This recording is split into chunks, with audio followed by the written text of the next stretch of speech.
মুসলমান ভাইদেরকে সালাম। শুরু করিতেছি মহান সৃষ্টিকর্তার নামে, যিনি পরম করুণাময় এবং অত্যন্ত দয়ালু। তো সাউন্ড কেটে রে, কিন্তু এই থেকে সরো না। একটু একটু থামাও, এই সাইডে একটু সাইডে যাও, একটু সাইডে যাও। এই বাচ্চা এখন বসো। শুনেন, আমি আজকে যে যে জায়গায় সব বসে যাও ছোটরা, আমি ঠিক আছে।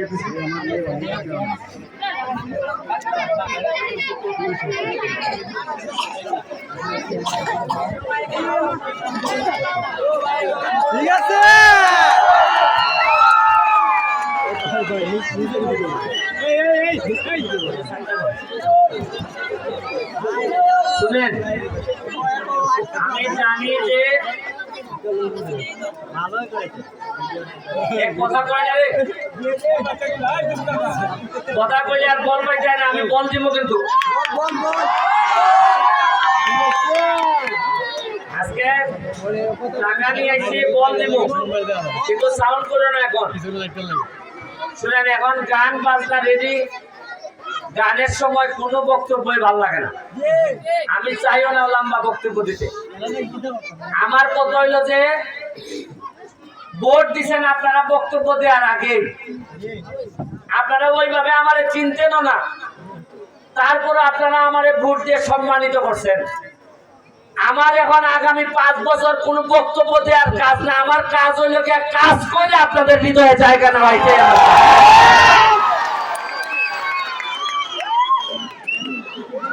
এই যে গান শুরু হয়েছে, আগামী দুর্গা পূজায়ও গান হবে।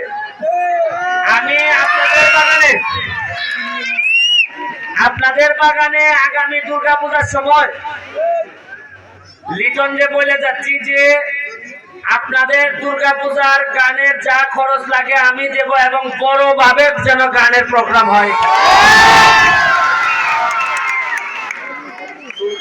ভিতরে বলে পোকা ঢুকছে, মানে আমার এমন ফুল দিছে, ফুলে ফুলে এখন আমার শরীর চুলকাইতেছে, আর গরমও মাশাআল্লাহ।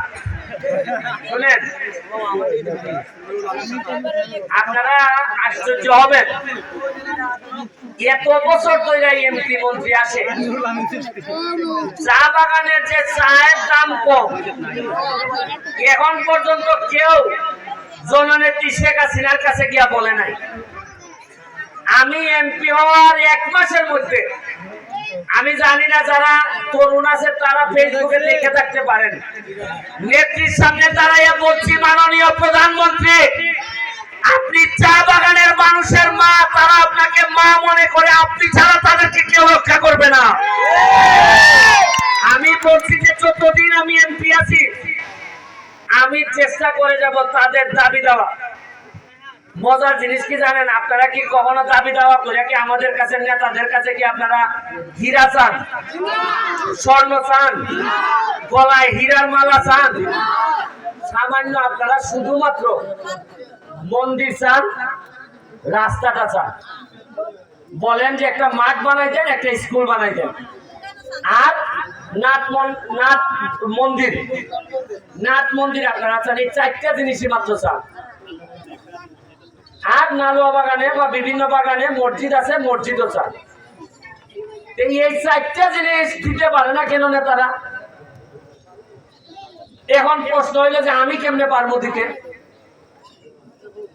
মাত্র 4 মাস হয়েছে এমপি হয়েছি। কয় মাস হয়েছে?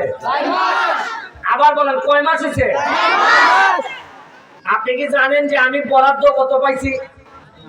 বরাদ্দ মানে কি জানেন? মানে আপনাদেরকে রাস্তাঘাট এগুলা বানাই দেওয়ার জন্য, খরচ করার জন্য টাকার বরাদ্দ হয়েছে 29.5 কোটি টাকা। কত টাকা? আবার বলেন, কত টাকা? আমি বলতে পারি, গত যে আইলো নেতারা, এরা একজনও বললো না কি জন্য। এর মানে বুঝেন, 4.5 মাসে 29.5 কোটি যদি পাইয়ে থাকি, তাইলে আগামী 5 বছরে আমি কত টাকা পাইবো, তাইলে আগের নেতারা কত টাকা পাইছে আর কি করছে, এমনকি সামান্য একটা রাস্তা আমু থেকে নালোয়া পর্যন্ত করে দিতে পারে না এরা। আর নির্বাচন আইলে খালি কয় গো বঙ্গবন্ধু ভোটের অধিকার দিছে লোক, তাড়াতাড়ি ভোট দিলাম। শেখ হাসিনার দোয়াই দিয়া ভোটলে জায়গা, অথচ শেখ হাসিনা কইয়া দিছে যে আমার চা বাগানের মানুষরা কষ্টে থাকবে না, তাদেরকে সমস্যায় সব ধরনের সুবিধা দিতে হবে। শেখ হাসিনা ঢাকা থেকে কয় সুবিধা দিতে হইব, আর আমাদের যারা নেতা এরা কয় দেশ না পকেটে ঢুকা। সামান্য ৬,০০০ চা শ্রমিকের জন্য সোনারঘাটে আইসে ৫,০০০ টাকা করিয়া। কত টাকা করিয়া? আমি মাত্র 2টা বাগানে চেক করে দেখি কি প্রায় ৮০ জন যাদের নাম ঠিক আছে, বাপের নাম ঠিক আছে, যেমন ধরেন আমি কই রমা মুন্ডা ধরেন নালুয়া বাগান, তার বাবার নামও ঠিক আছে, ঠিকানাও নালুয়া বাগান ঠিক আছে, কিন্তু যাদের টাকা আছে মোবাইল নাম্বার, এই মোবাইল নাম্বারটাও আছে বরিশালের এক লোকের। মানে সবই তার ঠিক আছে, খালি টাকাটা পায় না। আরেকটা আছে ৫,০০০ টাকা দিতে গেলে নেতারা আবার কয় তোরে 5 দিন তুই আমার 2 দেশ।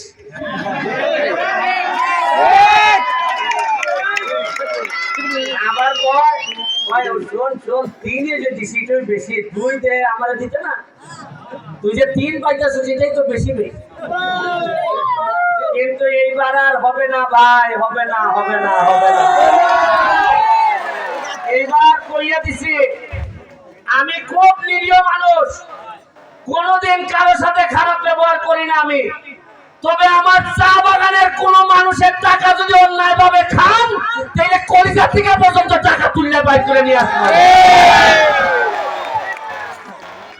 আরো আছে, চা বাগান থেকে আগামীতে নেতৃত্ব তৈরি হবে। এটার জন্য কি দরকার? পড়াশোনা করতে হবে। আমার কি ব্যারিস্টার না হইলে কি আমি এমপি হইতে পারতাম? আজকে ব্যারিস্টার হওয়াতে আমাদের সারা বাংলাদেশের মানুষ পছন্দ করছে। আপনাদেরকে পড়াশোনা করতে হবে। এখন আমি এমপি হিসাবে আমার কি কাজ? এখন পড়াশোনার দায়িত্ব কি সব বাচ্চার মাদের? মারা টাকা পাবে কোন? মাদের স্কুল নাই, স্কুলের টিচার নাই, বাগান দেয় না। আমি কথা দিয়ে যাচ্ছি, আমি এমপি ব্যারিস্টার সুমন, চা বাগানের যতগুলা বাচ্চা আছে আমার ছেলে মেয়ে যে পরিমাণ সুবিধা পাবে আমি চেষ্টা করবো আপনাদের বাচ্চা বাচ্চাদেরকে আমি সেই আপনারা চাইয়ে দেখেন আমি দেই কিনা। এই চা বাগানের প্রতিটা ইন্ডাস্ট্রিতে মাধবপুরে আমি বলে রাখছি যে আমার চা বাগানের ছেলে মেয়েদেরকে চাকরি দিতে হবে, যাতে যে ছেলেটাই পড়াশোনা করবে, মেট্রিক পাস করবে, তার যেন চাকরির অভাব না হয়। আমি বলে রাখছি আমার এখন কাজ, প্রথম কাজ এবং প্রধান কাজ হইল গিয়া আগামীবার ভোট আসার অবশ্যই এর আগে আমু থেকে নালুয়া পর্যন্ত যাতে একটু কষ্ট না হয়, পুরা পাকা রাস্তা করে দেয়, এটা হচ্ছে আমার প্রধান কাজ। আমি জানি আমি এই নালুয়াতে আমি আপনাদের এই মাঠে ফুটবলও খেলছি আমার জীবনে। আপনারা অনেকে যারা ফুটবলার আছেন তারা চিনেন আমি যেখানে খেলে গেছি। আমি এখানে সময় প্রসিকিউটর ছিলাম। আমি এখানে কয়েকবার নালুয়াতে আমি শীতের সময় আমি কম্বল দিয়ে গেছি। আপনারা যারা আছেন অনেকেই চিনেন হয়তো। একবার কম্বল দিতে আইসা 40,000 টাকা দিয়ে একটা ব্রিজ বানাই দিছিলাম। ওই সময় ছিল সঞ্জু চেয়ারম্যান। আমি আপনাদের জন্য এই লিটন এই পর্যন্ত যা চাইছে আমন নালুয়ার ব্যাপারে আমি সব বলছি যে আমন নালুয়ার ব্যাপারে যদি প্রশ্ন আসে তোমার যা লাগে বরাদ্দ আমার কাছে যা আছে সব নিয়ে যাবার, কারণ আমি আমার সকল বরাদ্দ দিয়া আমার নিজের ইনকামের টাকা রুজির টাকাও যদি আমন আলোয়া দেই তাতেও এদের ঋণ আমি পরিশোধ করার মতো না, যে ঋণ গ্রস্ত আমার কাছে। এইবার বৃষ্টিটা শুরু হইলে মনে আছে আপনাদের জন্য আমতে আমি আমের চারা নিয়ে আইছিলাম গত বছর, মনে আছে কিনা আপনাদের? আমি চারা নিয়ে আইছিলাম, আমের চারা। আপনাদের আন্দোলনের সময় 120 টাকা মজুরি বাড়ানোর দাবিতে আন্দোলনে আমি খাবার পাঠাইছিলাম। এইবার আবার আপনাদের আমন আলোয়াতে অসংখ্য আমের গাছ আমি পাঠাবো, যেগুলা আমি আনবো চাঁপাইনবাবগঞ্জ থেকে। আমি কথা দিছি যে আমার এলাকায় শুধু মিষ্টি আম খাওয়ার জন্য সারা বাংলাদেশ থেকে মানুষ আসবে, এবং পুরা সিলেট থেকে আমি আমার এলাকাটা এমন ভাবে তৈরি করব, সারা বাংলাদেশের চা বাগানের মানুষরা আফসোস করবে যে আহারে নালুয়া বাগান থেকে যদি একটা মেয়ে বিয়ে নিতে পারতাম। আমরা আমরা সভ্য হইলে, আমরা ধনী হইলে আপনারা আফসোস করতো না? শুনেন, মাটির দাম, মাটির কারণে এলাকার দাম বাড়ে না, এলাকার দাম বাড়ে মানুষের কারণে। মানুষ যদি সভ্য হয়, মানুষ যদি শিক্ষিত হয়, এই এলাকার দাম এমনিতেই বেড়ে যায়। সৌদি আরবে যান, মাটিতে কোনো ফসলই ফলে না, কিন্তু তাদের মাটির এত দাম হইলো কিভাবে? কারণ এরা মানুষগুলা বিভিন্ন ভাবে তেল ব্যবহার করে অনেক ধনী হয়েছে। আপনাকে বুঝতে হবে এগুলা। আপনারা দেখেন, এইসব কথা বললে তো অনেকে আমার শত্রু হয়ে যায়। 1870 সালের দিকে ব্রিটিশরা এখানে আসে। কত সালে? বহু আগে, প্রায় 200 বছর আগে। চা বাগান এখানে এত সময় ধরে চা বাগান আছে, কেন চা বাগানের মানুষের ভাগ্য বদল হয় না? অন্য সবার ভাগ্য বদল হয়, চা বাগানের ভাগ্য বদল হয় না কেন? কেন চা বাগানের মানুষের 170 টাকার মধ্যে থাকতে হয়? কারণ বেশিরভাগ নেতারা চায় না যে চা বাগানের মানুষরা ধনী হয়। এটা আমি চাই না, আমি ব্যারিস্টার সুমন এটা চাই না। কারণ আপনাদেরকে কিছু করার আগে আপনারা আমার এমপি বানাই দিচ্ছেন, যে সম্মানিত করছেন, এই সম্মানের দাম, এই ঋণ আমি কোনোদিন পরিশোধ করতে পারবো না। আমি আপনাদের কাছে আশীর্বাদ চাই, আপনাদের জন্য আশীর্বাদ দিয়ে যাচ্ছি।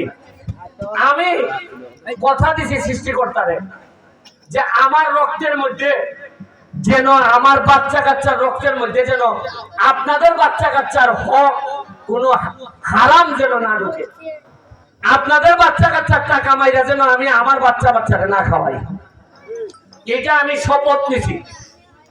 এইবার আপনাদের আরো নির্বাচন আসতেছে, এমপি নির্বাচন তো গেল, সামনে আছে আরেকটা নির্বাচন। কি নির্বাচন? এরপরে আইব কি নির্বাচন? ইউনিয়ন।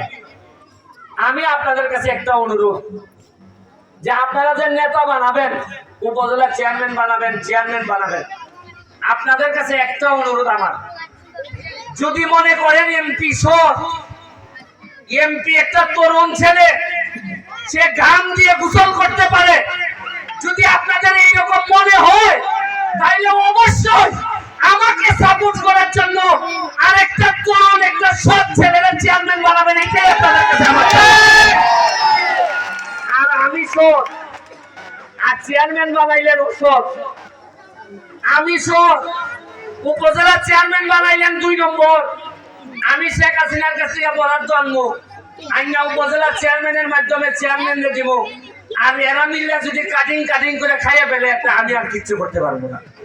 আমি কি প্রতিদিন নালু আইতে পারবো? আমি কি ঘরে ঘরে গিয়ে বলতে পারবো যে পাইছনি বরাদ্দ? আপনাদের কাছে আমার একটা চাওয়া, যারা বারবারই এইভাবে আপনাদেরকে দিমুনে গো এইগুলা কইয়া যারা সারা জীবন নষ্ট করছে, এইবার সময় আইছে এদেরকে বলার যে শুনো, বহুদিন মজা মারছো, আমরা যে বইটা বইছো, আর টাইম না, এইবার আর আমরা ফাও বইতে পাইবো না। আমি আপনাদের কাছে এই আশীর্বাদটুকু চাই। দায়িত্ব খালি আমার একার না।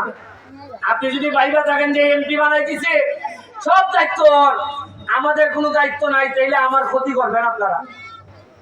শুনেন, সব মানুষরা যদি একত্রিত না হয়, এই সমাজ টিকাইতে পারবেন না। অসৎ মানুষরা তো এমনিতেই রাইতের মধ্যে মিল আপনি যখন ঘুমাইতে যান, আপনারা যখন ঘুমাইতে যান, তখন কি খবর রাখেন বাজারে কারা কারা থাকে? সব 2 নম্বর লোক। এরা রাইতে রাইতে মিল, এরার কোনো দল নাই। এরা রাইতে গাছ কাটা, বালু, মাটি, এরা সব রাইতে রাইতে মিল। আর ভদ্রলোকরা তো থাকে ঘুমে। এই জন্য কেউ গরু চুরি করে নিয়ে যায়, এই বালু চুরি করে নিয়ে যায়, এগুলা করে এরা।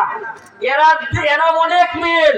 তবে আমার একটা কথা, ওসব লোকরা যদি এইভাবে মিলে থাকতে পারে, আমাদের ক্ষতি করতে পারে, আমরা যারা সব দাবি করি তারা কি একত্রিত হয়ে একটা নেতা বানাইতে পারি না?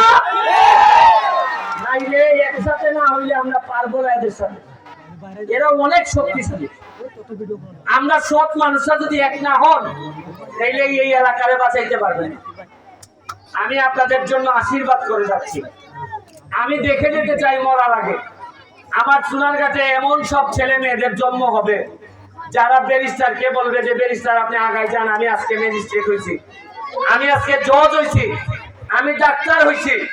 আমি বিশ্বাস করেন মরার আগে বা এই এমপি থেকে রিজাইন করার আগে আমি সবচেয়ে খুশি হব যদি আমার একটা চা বাগানের শ্রমিকের ছেলে মেয়ে আইসা বলে যে ব্যারিস্টার এখন অনেক হয়েছে, আমি এখন অনেক বেশি যোগ্যতা সম্পন্ন, আপনি আমার এমপি পদটা আপনি আমারে দিয়ে দেন। আমি কথা দিয়ে যাচ্ছি, এখানে সবচেয়ে খুশি হব আমার ছেলে পরবর্তীতে এমপি না, চা বাগানের কোন ছেলে মেয়ে যদি এমপি হয় আমি সবচেয়ে বেশি খুশি হব। তাইলে বোঝা যাবে এমপি হই আমি মানুষের জন্য করছি। আর যদি না করি তাহলে আমার ছেলেই আমার এমপি হবে। আর যদি দেখি একটা গরিব মানুষের ছেলে বা মেয়ে এমপি হয়েছে, তখন মনে হইব আসলে আমি এদের জন্য কিছু করছিলাম, নাইলে তো এদের থেকে নেতা হওয়ার কথা না। আমি আপনাদেরকে আবারও, লিটন এখানে অনেক কষ্ট করছে, আমাদের পঞ্চায়েত এখানে যারা আছেন আপনারা সবাই আমার নির্বাচনে অনেক কষ্ট। আমি আপনাদেরকে তো কিছুই দিতে পারবো না, দোয়া ছাড়া, আশীর্বাদ ছাড়া আপনাদেরকে কিছুই দিতে পারতেছি না। তারপরও চেষ্টা করব যেভাবে আপনারা 8 ঘন্টা হাজিরা দেন, প্রতিদিন সপ্তাহে 5 দিন 6 দিন যেভাবে হাজিরা দেন, আগামী 5 বছর চেষ্টা করব যতটুকু সম্ভব আপনাদের সামনে হাজির থাকার। হাজির থাকা বলার চেষ্টা করব কি কি আপনাদের জন্য করছি, কি কি আপনাদের জন্য করব, আর কি কি স্বপ্ন নিয়ে আপনাদের সামনে আসছি। আপনারা যেভাবে হাজিরা দেন আমিও এইভাবে হাজিরা দিব। এই কথা বলে জননেত্রী শেখ হাসিনার জন্য দোয়া আছে। হ্যাঁ, স্কুলের কথা বলছে 10 টাকা করে চান্দা দিয়ে আপনারা নাকি চালান। এখন লিটনের মাধ্যমে এখানে যারা পঞ্চায়েত আছেন সভাপতি সহ, তারা আবার আমার সাথে বসিয়া আমার মাথার মধ্যে খালি ঘুরে যে আমু থেকে নালুয়া রাস্তা, আমু থেকে নালুয়া রাস্তা, এটা কবে করবো? এটা না করে আমি শান্তি পাইতেছি না দোলনা পর্যন্ত। এইটা করা আমার মাথার মধ্যে সারাক্ষণ ঘুরে। এর সাথে স্কুল যেগুলো আছে, মন্দির যেগুলো আছে, সব তুমি আমার সাথে যোগাযোগ করে 6 মাস পরে পরে আমার নামে বরাদ্দ আসে। এইখান থেকে আপনারা প্রতি 6 মাস অন্তর অন্তর আপনারা নিতে পারবেন। এটা আপনারা তদবির করে আমার সাথে যোগাযোগ রাখবেন, আমি আপনাদেরকে দেওয়ার চেষ্টা করব। আর ঘন ঘন যখন আপনাদের সামনে এসে দাঁড়াবো, তখন তো আপনাদেরকে বলতে হবে আমি কি করছি না করছি। আর যদি 5 বছরে একবার আসি তাহলে তার জবাব দিয়ে থাকে না। আমি বারবার আপনাদের এখানে আসবো। আর বাচ্চা মেয়েদের ছেলেদেরকে বলে যাচ্ছি, তোমরা পড়াশোনা করো, পড়াশোনা ছাড়া কোনো মুক্তি নাই। আর তোমরা যারা বাচ্চা, নালুয়া বাগানের জন্য আমি তোমাদের জন্য 10,000 টাকার ফুটবল এখন দিয়ে যাচ্ছি। তোমরা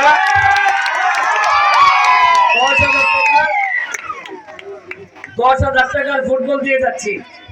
আর মেয়েদের জন্য নালুয়া বাগানের মেয়েদের জন্য তোমরা যা ইচ্ছা কিনবা, তোমাদেরকে আরো 10,000 টাকা দিয়ে যাচ্ছি, 20,000 টাকা। তোমরা বাচ্চারা এই 10-20 আমি এখন নগদ দিয়ে যাচ্ছি, তোমরা যা ইচ্ছা করবা। আর একটা জিনিস, আমি কোনো এমপি না, আমি কোনো সাপ না। আমারে বলবা ওই আঙ্কেল ডাকবা, নাইলে সুমন ভাই ডাকবা।